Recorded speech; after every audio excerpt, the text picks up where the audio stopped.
Hello दोस्तों, मैं जमोरा स्वागत करता हूं आपका आपके ही यूट्यूब चैनल पर। आज हम इकोनॉमी की नेक्स्ट क्लास देखेंगे। इससे पहले की क्लास जिन्होंने नहीं देखा है वो जाके प्लेलिस्ट में देख लें। आज हम इकोनॉमी में सीखने वाले हैं अनएम्प्लॉयमेंट, बेरोजगारी क्या होती है। तो हम बेरोजगारी कितने प्रकार के होते हैं, किसको कौन कौन सी बेरोजगारी कहते हैं, इन सबको सीखने वाले हैं। तो चलिए शुरू करते हैं। तो आज हम देखते हैं बेरोजगारी यानी अनएम्प्लॉयमेंट। इसमें दो तीन चीजें आपको ध्यान से समझनी है। पहला क्या है? समय। दूसरा है योग्यता। और तीसरा है वेतन। वेतन यानी पैसा। इन्हीं तीन चीजों पर बेरोजगारी डिपेंड करती है। जैसे इसमें क्या होता है, इसकी डेफिनेशन बेरोजगारी की होती है कि समय के साथ योग्यता के अनुसार अगर आपको उचित मूल्य ना मिले तो आप बेरोजगार हैं। बात समझ में आया? देखिए, कितने लोगों के दिमाग में पहले तो ये होता है कि जो कहीं काम नहीं कर रहा है या गरीब है तो बेरोजगार है। ऐसी बात नहीं। बेरोजगारी की डेफिनेशन ही कुछ अलग है। अलग क्या है? जैसे देखिए, बेरोजगारी अगर हम ये कहते हैं जिसके पास बहुत पैसा है वो भी बेरोजगार है, जिसके पास बहुत पैसा है वो भी बेरोजगार है। उसको भी आप समझेंगे कैसे? देखिए, जैसे हमने कह दिया समय के साथ योग्यता के अनुसार वेतन मिले, समय के साथ योग्यता के अनुसार वेतन मिले तो आदमी बेरोजगार नहीं है। इन तीनों का अगर अभाव हो जाए तो आदमी क्या है? बेरोजगार है। समय के अनुसार योग्यता के अनुसार अगर वेतन नहीं मिलता तो आदमी क्या है? बेरोजगार है।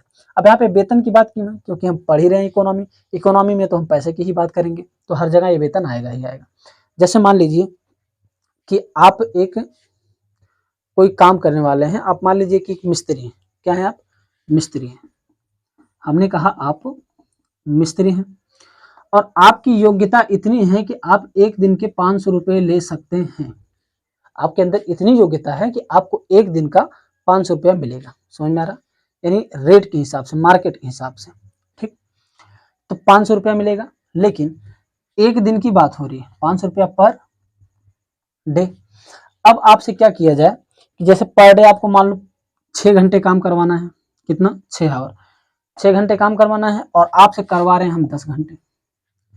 आपसे काम कितना करवाना है? 6 घंटे। और काम कितना करवा रहे हैं? 10 घंटे। तो समय के साथ आपसे काम नहीं हो रहा है, यानी समय से ज्यादा काम करवा रहे हैं। उसके बाद आपको चाहिए कितना? 500 रुपया। आपकी योग्यता इस तरीके से है कि आप इतना अच्छा काम करते हैं कि आपको 500 रुपया पर डे का मिलना चाहिए। लेकिन ये जो व्यक्ति है आपसे 10 घंटे काम करवा रहा है, लेकिन जो वेतन दे रहा है आपको 200 रुपया पर डे दे रहा है। कितना दे रहा है? 200। तो यहाँ पे क्या आया? समय से ज्यादा काम करवा रहा है, योग्यता के अनुसार मिलना इतना चाहिए था लेकिन दे रहा है कितना? 200 रुपया पर डे। तो आप क्या है? बेरोजगार है। यानी योग्यता से कम वेतन मिलना, आप बेरोजगार है। यानी समय पर आपको पैसा ना मिले, 6 घंटे का मिलना, 6 घंटे मिलना चाहिए, आपसे 10 घंटे काम करवा रहा है। योग्यता के अनुसार ना मिले, योग्यता 500 रुपये कमाने की, आपको 200 रुपया दे रहा है। समझ में आ रहा है? जैसे आप इतना बढ़िया काम करते हैं कि आपको 1000 रुपया दिन का मिलना चाहिए, आपको 100 रुपया पकड़ा दे रहे हैं।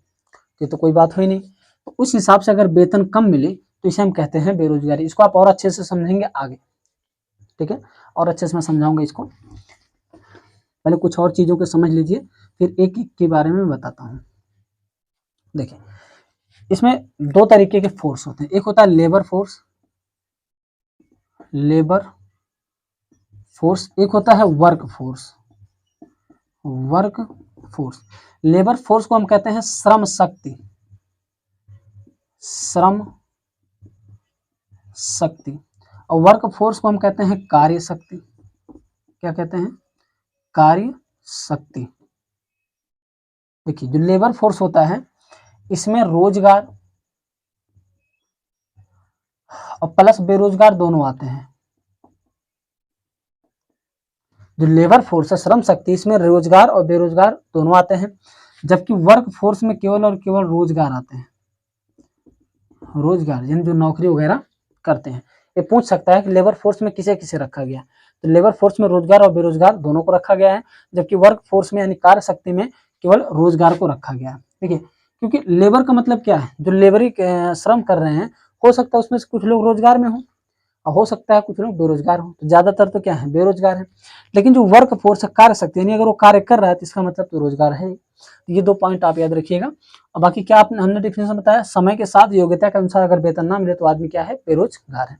यानी आपकी कैपेसिटी ज्यादा कमाने की, आपको कम दिया जाए, आपको कुछ पर्टिकुलर घंटे काम करना, उससे ज्यादा करवाया जाए।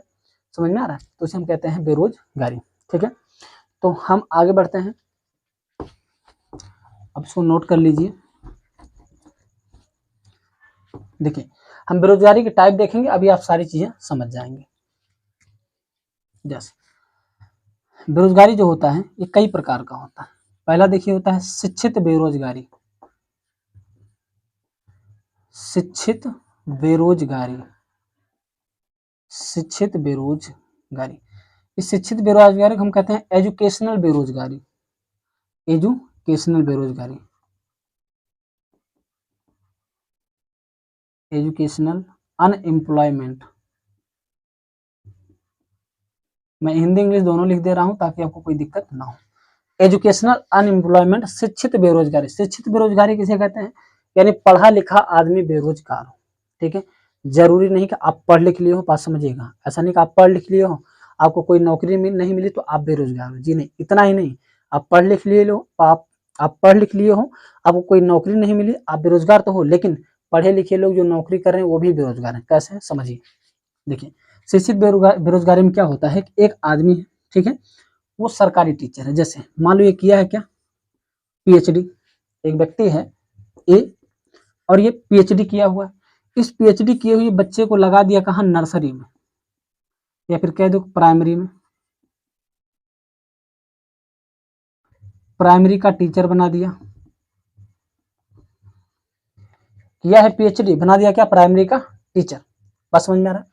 अब यहाँ पे समझिए, इसे ही कहते हैं हम क्या, शिक्षित बेरोजगारी। जैसे इसकी जो शिक्षा है, पीएचडी किया हुआ है, अब इसको कम से कम ग्रेजुएशन लेवल का पढ़ाना चाहिए क्या, या फिर इंटरमीडिएट, या फिर ग्रेजुएशन लेवल का पढ़ाना चाहिए, बीए बीएससी, या फिर इंटरमीडिएट में पढ़ाना चाहिए। भाई योग्यता कितनी है यहाँ पे समझिए, शिक्षित बेरोजगारी में क्या है, योग्यता कितनी है इसकी, पीएचडी की, लेकिन इसको पढ़ाया क्या जा रहा है, प्राइमरी का टीचर। अब बताओ पढ़ाएगा ठीक से, नौकरी तो लग गई, लेकिन दिमाग रहे पीएचडी किए थे, हमको प्राइमरी में डाल दिए बच्चे को पढ़ाने के लिए, हमेशा टेंशन में रहेगा, ठीक से काम भी नहीं करेगा। तो योग्यता आपकी ज्यादा हो, पढ़े लिखे तो हो, योग्यता ज्यादा हो, लेकिन आपसे आपकी योग्यता के अनुसार आपको काम नहीं दिया गया, तो इसे हम कहते हैं शिक्षित बेरोजगारी।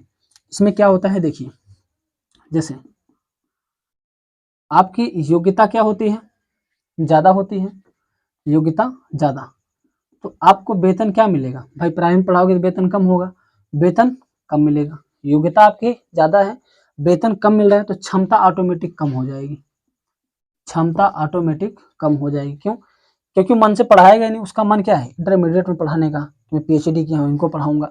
अब प्राइमरी में लगा दियो बच्चे में, छोटे छोटे बच्चे में पढ़ाएगा मन से, बिल्कुल नहीं।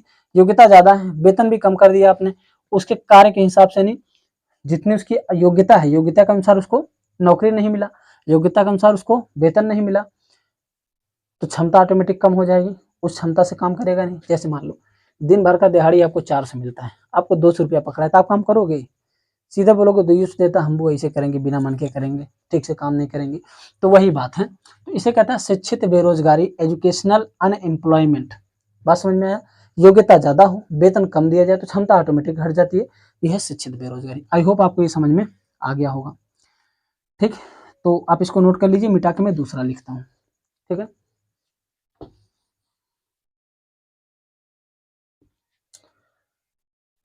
इसके बाद दूसरा आता है मौसमी बेरोजगारी। क्या? मौसमी बेरोजगारी, बेरोजगारी, सॉरी ये थोड़ा गलत हो गया, मैं फिर से लिख दे रहा हूँ, बेरोजगारी, बेरोजगारी। ठीक है ना, मौसमी बेरोजगारी, इसे कहते हैं seasonal unemployment, seasonal unemployment, seasonal unemployment. ठीक है, मौसमी बेरोजगारी। मौसमी बेरोजगारी क्या होता है, इसमें मैं ये लिख दे रहा हूं, क्या, योग्यता ज्यादा लेकिन वेतन कम, तो क्षमता भी क्या हो जाएगा, कम। अब यहाँ समझते हैं मौसमी बेरोजगारी क्या होता है, सीजनल, ये सीजन के साथ आता है, मौसमी बेरोजगारी सीजन के साथ आता है। जैसे किसान, जैसे किसान लोग क्या है, जब सीजन आता है तब उनके पास पैसा आता है, जैसे गेहूं हो गया, धान हो गया, उसकी कटाई आ गई।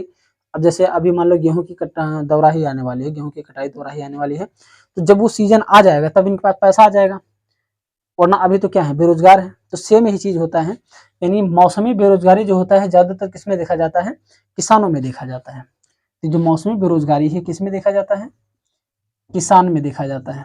सीजन के साथ बेचारे कमाते हैं, सीजनल चीजें हैं, ठीक है। अच्छा, जरूरी नहीं किसान में ही, यानी ज्यादातर किसानों में देखा जाता है। जैसे मान लीजिए ठंडी का समय है, कोई आइसक्रीम बेच रहा है, ठीक। अब आइसक्रीम का मतलब ठंडी का सीजन आया तो क्या आइसक्रीम बिकेगा? नहीं। गर्मी का सीजन है तो आइसक्रीम बिकेगा, लेकिन ठंडी का सीजन आ गया तो कोई आइसक्रीम बेच पाएगा? नहीं। गर्मी में तो आइसक्रीम बेच रहा है, लेकिन ठंडी का सीजन आता है आइसक्रीम बंद। बात समझ में आ रहा है? या गर्मी में ठंडा बेच रहा है और ठंडी का सीजन आता ही ठंडा उंडा क्या हो गया? बंद हो गया। ये मौसमी बेरोजगारी। अब क्या करेगा? अगर उसको केवल आइसक्रीम ही बेचना आता है तो ठंडी में तो बेरोजगार हो गया। तो इसी को कहते हैं मौसमी बेरोजगारी। ज्यादातर ये किसानों में देखा जाता है। आई होप आपको समझ में आ गया होगा। शिक्षित बेरोजगारी क्या है? योग्यता के अनुसार नौकरी ना मिलना, योग्यता के अनुसार वेतन ना मिलना, तो इसे हम शिक्षित बेरोजगारी कहते हैं। वही हाल है ना, पढ़ तो लिए सब कुछ, घास छोड़ना पड़ रहा है, तो वो क्या कहलाता है? शिक्षित बेरोजगारी, ठीक। मौसमी बेरोजगारी सीजन के साथ आता है, किसानों में सबसे ज्यादा देखा जाता है, ठीक, किसानों में। इसके बाद आता है तीसरे नंबर का प्रच्छंद बेरोजगारी या फिर छिपी बेरोजगारी। क्या? छिपी या अदृश्य भी बोलते हैं, या प्रच्छंद बेरोजगारी। इसमें सीमांत उत्पादकता 0 होती है। प्रच्छंद बेरोजगारी, इसको इंग्लिश में हम कहते हैं डिसग्विस्ड अनएम्प्लॉयमेंट। डिसग्विस्ड अनएम्प्लॉयमेंट।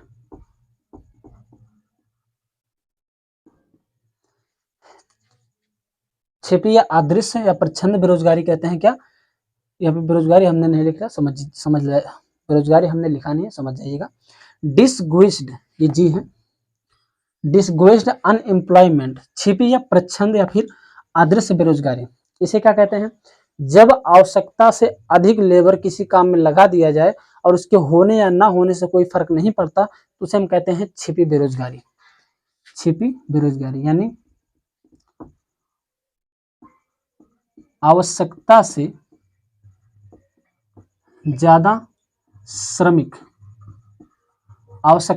श्रमिक लगा देने से क्या हो जाता है? छिपी बेरोजगारी हो जाती है। जैसे मान लो कहीं पे काम हो रहा है, खेत में काम हो रहा है, अब उसमें 10 व्यक्ति लगे हैं, ठीक, 10 व्यक्ति काम कर रहे हैं, एक व्यक्ति को आवश्यक कोई और काम पड़ा, उसमें से निकल के चला गया, बचे 9 व्यक्ति।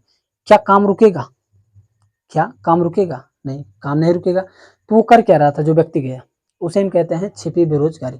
यानी आवश्यकता से, जरूरत से ज्यादा लोगों को काम पे लगा देना छिपी बेरोजगारी कहलाती है। जैसे 4 लोगों का काम है, फॉर एग्जाम्पल 4 लोगों का काम है, उसमें 6 लोगों को लगा दो, तो कर क्या रहे हैं वो लोग? जो 2-3 लोग एक्स्ट्रा हैं, तो उसे छिपी बेरोजगारी कहते हैं। आप जनरली समझ सकते हैं, जैसे डीजे वगैरह बजता है, देखते हैं, तो डीजे बजाने में पता है कितने लोगों का काम? एक बजाने वाले का काम लगता है, और एक और एक्स्ट्रा रहता है तेल और डालने के लिए और बाकी चीजों के लिए।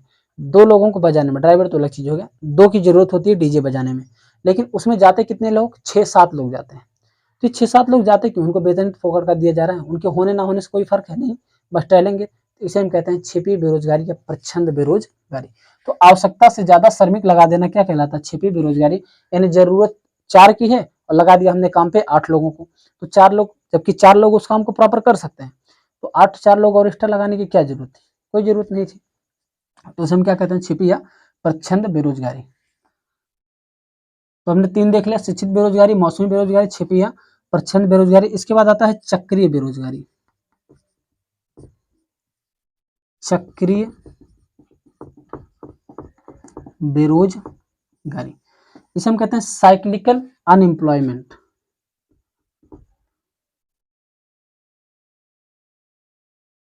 Cyclical unemployment.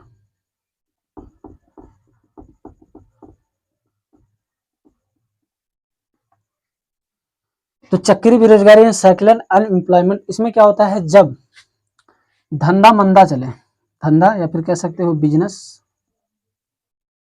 बिजनेस में क्या आ जाए? मंदी आ जाए। तो जब बिजनेस में मंदी आती है तो एक साथ बहुत लोगों को बाहर कर दिया जाता है, इसी को हम कहते हैं चक्रीय बेरोजगारी। जैसे मान चलिए कि आपकी कोई कंपनी है, ठीक है, और 100 लोग आपकी कंपनी में काम कर रहे हैं, और अचानक से क्या हुआ कि आपकी कंपनी का जो डिमांड है वो कम हो गया, यानी सप्लाई कम हो गया, यानी मंदी आ गई। कहते हैं धंधा चल नहीं रहा, क्यों? क्योंकि मंदी चल रही है, सप्लाई कम हो गई, बिक्री कम है, तो अब 100 लोग को आप रख के वेतन तो देंगे नहीं, तो आप क्या करेंगे, एक साथ ऐसे 50-60 लोगों को बाहर कर देंगे, भैया आप जाइए, जब जरूरत पड़ेगी तो हम आपको बुलाएंगे, ठीक है ना। तो आप 50-60 लोगों को एक साथ निकाल देंगे, तो इसे ही कहते हैं चक्रीय बेरोजगारी। एक ही चक्र में कई लोगों को एक साथ निकाल देता है। जैसे कोरोना काल आप सबको याद होगा, जब कोरोना आया था तो कोरोना में हुआ क्या था कि जितनी भी कंपनियां थी, सरकार ने लॉकडाउन लगा दिया, कोई घर से बाहर जा नहीं सकता था, तो कंपनी में काम कौन करेगा। अब कंपनी वाला बैठा के तो वेतन देगा नहीं कि हाँ आइए हम आप बैठे रहिए, हम आपको फोकट का वेतन देंगे। तो उस कोरोना काल में जितनी भी कंपनियां थी सब ठप पड़ गई थी, तो सबने अपने अपने एम्प्लॉय को, कर्मचारी को नोटिस देके क्या कर दिया, बाहर कर दिया कि जब जरूरत पड़ेगी फिर हम आपको बुला लेंगे। तो एक साथ कई लोगों को बाहर कर देना क्या कहलाता है, चक्रीय बेरोजगारी। कब, जब मंदी आ जाती है बिजनेस में। तो ध्यान देना, चक्रीय बेरोजगारी किसे कहते हैं, जब किसी भी कार्य में या किसी भी बिजनेस में मंदी आ जाए, सप्लाई कम हो जाए, तो उसे हम चक्रीय बेरोजगारी कहते हैं। क्यों, क्योंकि एक ही चक्र में कई लोगों को एक साथ बाहर कर दिया जाता है, यानी बेरोजगार हो जाते हैं बेचारे। इसके बाद आता है हमारा संरचनात्मक बेरोजगारी। संरचनात्मक बेरोजगारी, संरचनात्मक बेरोजगारी, इसे हम कहते हैं स्ट्रक्चरल अनएम्प्लॉयमेंट। स्ट्रक्चरल अनएम्प्लॉयमेंट,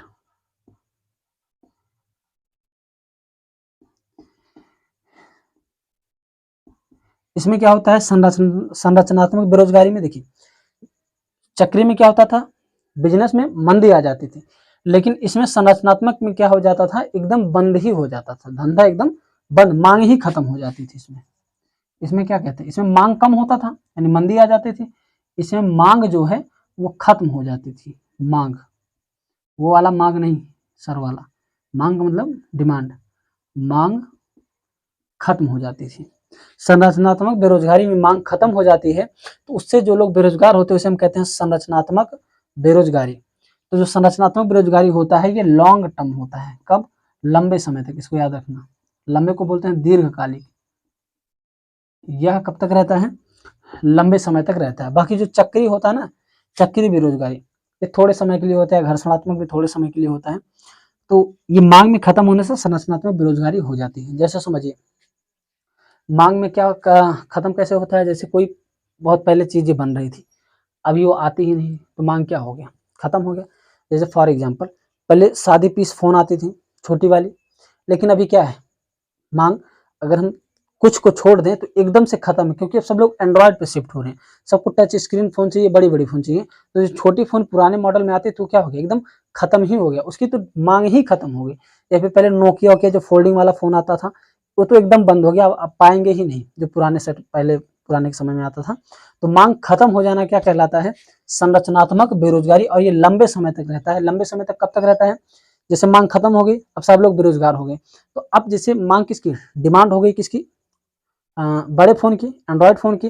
तो अब ये जो कंपनी है वो बड़ा फोन बनाने लगे, फिर से अपने कंपनी कर्मचारियों को बुला ले, तो अब वहां पे संरचनात्मक बेरोजगारी क्या हो जाएगी, धीरे धीरे खत्म हो जाएगी। तो आई होप आपको समझ में आ रहा होगा ये सारी चीजें, क्या क्या मैंने बताया कि जब मांग में मंदी आए तो चक्री बेरोजगारी, क्योंकि धंधा कम चल रहा है तो कुछ लोगों को निकाल दिया गया। लेकिन धंधा एकदम में बंद हो जाए, तो एकदम से बंद हो जाएगा तो सबको बाहर कर देंगे, तो उसे हम कहते हैं संरचनात्मक बेरोजगारी। इसलिए कहते हैं ये लंबे समय तक हो गया। बात क्लियर है। इसके बाद हमारा आता है घर्षणात्मक बेरोजगारी।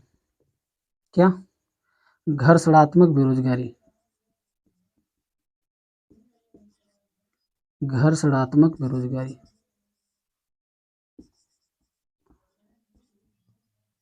बेरोजगारी खट्टी सा रहता है, इसे हम कहते हैं फ्रैक्शनल अनएम्प्लॉयमेंट। फ्रैक्शनल अनएम्प्लॉयमेंट, घर्षणात्मक बेरोजगारी यानी फ्रैक्शनल अनएम्प्लॉयमेंट। इसे हम क्या कहते हैं, घर्षणात्मक समझते हैं, ये ज्यादातर डिजिटल चीजों में होता है। किसमें, डिजिटल चीजों में, डिजिटल। जैसे मान लीजिए कि अभी पुराने समय में क्या आता था, कोई दूसरे फोन आते थे, जैसे नोकिया के सादी पीस थी। अब कोई ऐसा मिस्त्री है जो सादी फोन को रिपेयर करता था, समझ में आ रहा। धीरे धीरे बड़ा वाला फोन, टच वाला फोन आ गया, तो अब बड़ा वाला फोन आने लगा तो छोटे फोन कम लोग रखने लगे, तो बिगड़ेगा भी कम, क्योंकि कम लोगों के पास है, तो उसके पास बनवाने भी लोग कम जाएंगे, उसका धंधा क्या हो जाएगा, मंदा हो जाएगा। बात समझ में आ रहा है? यानी अब वो जो नोकिया बनाता था वो एंड्रॉयड फोन बनाना तो जाता नहीं, एंड्रॉयड फोन बड़ी फोन बनाना तो जानता नहीं, क्योंकि छोटा फोन बनाता था, छोटे फोन का मिस्त्री था। अब वो इस समय क्या हो गया है, घर्षणात्मक बेरोजगारी आ गया, क्योंकि डिजिटली चीजों की वजह से हुआ है। अब ये क्या करेगा, धीरे धीरे फिर कुछ वो सीखेगा, और सीखेगा क्या, बड़े फोन को बनाना। अब जब वो बड़ा फोन बनाना सीख जाएगा, यानी एंड्रॉयड फोन बनाना सीख जाएगा, तो फिर से उसका धंधा चलने लगेगा। इसीलिए क्या होता है, इस छोटे समय के लिए शॉर्ट टर्म के लिए होता है। देखिए थोड़ी सी तबीयत ठीक नहीं चल रही है, तो बोलने में बहुत दिक्कत हो रही है, इसलिए थोड़ा एडजस्ट कीजिएगा। तो बात समझिए इसको मैं क्या कह रहा हूँ, कि जब आप ऐसी चीज के मिस्त्री हैं, आप ऐसा काम जानते हो जो अभी खत्म ही हो, जैसे पहले के देखो घर और क्या खपड़ा होता था, पहले के जो घर होते थे वो खपड़े के होते थे। अभी खपड़े घर बन रहा है, नहीं बन रहा है, अब ईंट का बनने लगा। यानी अब जो खपड़ा बनाने वाला था, अब क्या कर ले, बेरोजगार हो गया। अब उसको चाहिए क्या, हम ईंट बनाएं, और वो ईंट जब बनाने लगेगा फिर से रोजगार में आ जाएगा। तो थोड़े समय के लिए होता है, तो इसे हम क्या बोलते हैं, घर्षणात्मक बेरोजगारी, जो डिजिटल चीजों या फिर ऐसी कोई चीज जो बनाने वाली चीजें हैं उसमें होती है। ठीक, आई होप आपको ये समझ में आ रहा होगा। तो हमने क्या क्या देख लिया, हमने ये 5-6 प्रकार के बेरोजगारी को देख लिया, इससे ज्यादा तो कुछ होता नहीं। सचित, मौसमी, छिपी, चक्रीय, संरचनात्मक, घर्षणात्मक, ठीक है ना। तो एक बार मैं पूरा का पूरा रिवाइज करवा दूं आपको। देखिए हमने क्या देखा, बेरोजगारी यानी अनएम्प्लॉयमेंट। इसमें हमने क्या सीखा कि 2 प्रकार के फोर्स, एक लेबर फोर्स, एक वर्क फोर्स। लेबर फोर्स में क्या होते हैं, रोजगार बेरोजगार दोनों आते हैं, वर्क फोर्स में केवल रोजगार आते हैं। हम बेरोजगार किसे कहते हैं, जिसकी योग्यता के अनुसार समय पर वेतन ना मिले, योग्यता के अनुसार समय पे वेतन ना मिले तो बेरोजगार कहलाता है। पहला हमने देखा शिक्षित बेरोजगार, एजुकेशनल अनएम्प्लॉयमेंट, योग्यता आपकी ज्यादा है, वेतन कम मिल रहा है, तो क्षमता से आप कम काम करेंगे। आप पीएचडी किए हो, इंटर कॉलेज को पढ़ाने लायक हो, आपको प्राइमरी के बच्चों में डाल दिया गया, तो योग्यता तो ज्यादा है, लेकिन काम आपको कम करने को मिला, तो वेतन भी उसी हिसाब से कम मिलेगा, तो आप क्षमता अपनी ऑटोमेटिक कम कर देंगे। दूसरा हमने क्या देखा, मौसमी बेरोजगारी, सीजनल अनएम्प्लॉयमेंट, किसानों में ज्यादा देखा जाता है। जैसे गेहूं का सीजन आया तो उस समय कटिया उटिया होगा तो पैसा कमाएंगे, फिर उसके बाद बंद हो जाएगा। तो सीजन के साथ सीजनल जो अनएम्प्लॉयमेंट होता है वो किसानों में ज्यादा होता है। या फिर मान लीजिए कोई ठंडा कंपनी है, गर्मी के समय में तो सीजन है तो बेच लेती है, ठंडी के समय में सीजन खत्म हो जाता है तो क्या हो जाते हैं, बेरोजगार हो जाते हैं। तो सब किस में आते हैं, मौसमी बेरोजगारी में। फिर आता है हमारा तीसरा, छिपी या अदृश्य या प्रच्छन्न बेरोजगारी, जिसे हम कहते हैं डिस्गुइस्ड अनएम्प्लॉयमेंट। इसमें क्या होता है, आवश्यकता से अधिक श्रमिक लगा देना। कोई काम आपको करवाना है, जरूरत से ज्यादा लोगों को उसमें काम पे लगा दो, तो वो आपका कहलाता है छिपी बेरोजगारी। फिर क्या है, अगला है चक्रीय बेरोजगारी, जिसे हम कहते हैं साइक्लिकल अनएम्प्लॉयमेंट। ये बिजनेस में मंदी की वजह से आता है, जो भी बिजनेस आपने खोला है उसमें मंदी आ गई, बिक्री कम हो रहा है, तो फालतू के जितने भी कर्मचारी है उनका तो जरूरत रहेगा नहीं। जैसे 1000 पीस की सप्लाई हो रही थी, अभी 500 पीस की सप्लाई हो रही है, तो लेबर की कम जरूरत पड़ेगी। तो एक साथ कंपनियां जब बहुत सारे श्रमिकों को बाहर निकाल देती हैं तो चक्रीय बेरोजगारी कहलाता है। ठीक, फिर अगला हमारा आता है संरचनात्मक बेरोजगारी, जिसे हम कहते हैं स्ट्रक्चरल अनएम्प्लॉयमेंट। ये मांग खत्म हो जाती है, संरचनात्मक बेरोजगारी मांग एकदम से ही खत्म हो जाती है। जैसे पुराने समय में कोई फोन चल रहा था, धीरे धीरे वो क्या हो गया, खत्म हो गया, अब नए नए मॉडर्न जमाने के आ गए हैं, तो मांग में खत्म हो जाना क्या कहलाता है, संरचनात्मक बेरोजगारी। ये जो होता है लॉन्ग टर्म होता है, लंबे समय के लिए होता है, जबकि चक्रीय बेरोजगारी थोड़े समय के लिए होता है, क्योंकि जैसे डिमांड बढ़ती है फिर से लोग आ जाते हैं। फिर लास्ट आता है हमारा घर्षणात्मक बेरोजगारी, जिसे हम कहते हैं फ्रैक्शनल अनएम्प्लॉयमेंट। फ्रैक्शनल अनएम्प्लॉयमेंट ये डिजिटल चीजों में होता है। जैसे आप कोई चीज सीखे हैं और उसका समय खत्म हो गया, तो फिर आपको नई चीज पे शिफ्ट होने में समय लगता है, धीरे धीरे नई चीजों में शिफ्ट होना पड़ता है। बस समझ में आया। जैसे मान लो आप कोई ऐसी चीजें बनाना जानते हो, जो कोई मान लो कोई भी चीज आप बनाना जानते हो, ठीक, अब वो बना रहे हो, धीरे धीरे उसका डिमांड खत्म हो गया, नई चीजें आने लगी, तो आपको उसमें शिफ्ट होना पड़ेगा। अब आप जब उसमें शिफ्ट हो जाएंगे तो आपका फिर से आप रोजगार में आ जाएंगे। आई होप आपको ये सारी चीजें समझ में आ गया होगा। बेरोजगारी यानी अनएम्प्लॉयमेंट किसे कहते हैं, कितने प्रकार के होते हैं, 6 प्रकार के, शिक्षित, मौसमी, छिपी, चक्रीय, संरचनात्मक, घर्षणात्मक। इसमें अगर कहीं पे भी कोई दिक्कत हो, कोई डाउट हो, तो आप कमेंट कर दीजिए नीचे। और एक बात और, अगर वीडियो अच्छा लगा हो तो लाइक कीजिए, ज़्यादा से ज़्यादा लोगों को शेयर कीजिए। आपके लाइक करने से क्या होता है ना, हमारा मनोभाव बढ़ता है, हम प्रोत्साहित होते हैं और ज़्यादा अच्छे से पढ़ाने के लिए, ठीक है ना। तो चलिए मिलते हैं अगले वीडियो में, तब तक के लिए धन्यवाद।